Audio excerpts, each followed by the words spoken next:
Hey everyone, Chris here. Welcome to the Senior English PLC. You could say we're a tight-knit group, but we do try to keep things loose around here. For example, Brad, our fearless leader, expects us to be prompt, solution-oriented, and accountable.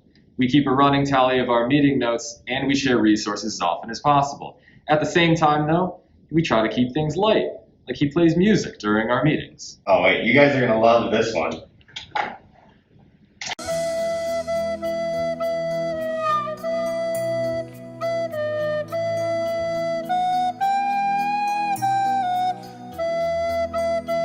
We even try to keep things light by ending our meetings with a cute, short, funny video.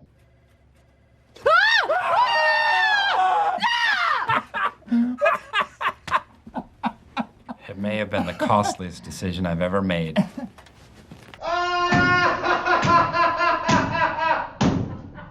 Wow, how funny and light. See, some things feel tight or non-negotiable. These are things that all PLCs at Jacobs do. At the same time, though, some of our practice is loose, which means that we're allowed to put our own spin on things. Let's take a closer look. Supporting highly effective schools.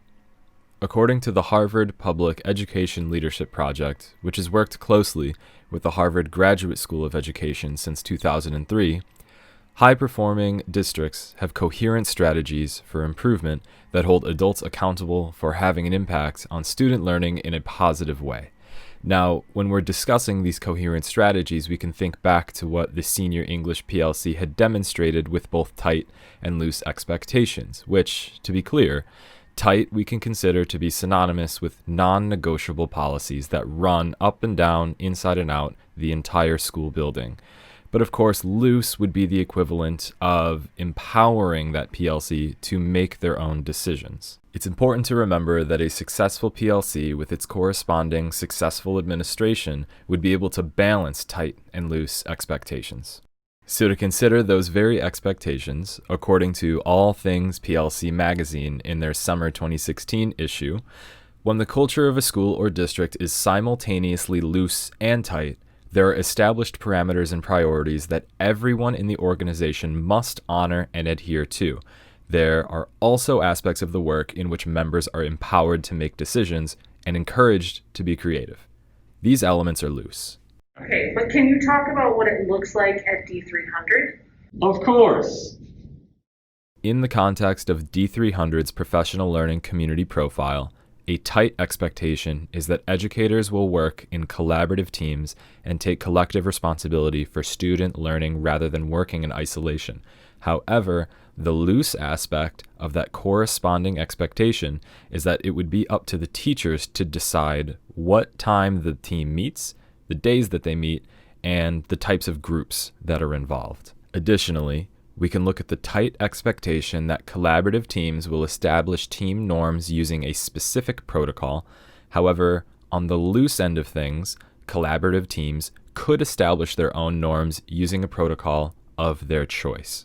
Next, we can consider the tight expectation that collaborative teams will transparently document their work with agendas and other documents. However, a loose expectation, corresponding with the documentation aspect of things, would be that the collaborative teams get to decide how to transparently document their work, whether that be on PowerSchool Learning, Google, or some other platform.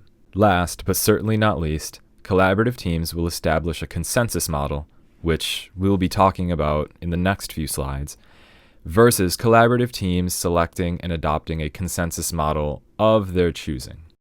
Last, we have a quote from Rick Dufour. Simultaneous loose and tight cultures establish clear parameters and priorities that enable individuals to work within established boundaries in a creative and autonomous way. They are characterized by direct empowerment, or what Marzano and Waters refer to as defined autonomy, freedom to act and lead within clearly articulated boundaries. Now, think back to the classrooms that you run. What must your students do? What's up for negotiation? And how does this all relate back to the successful PLC model and mission? So what do you think, everyone?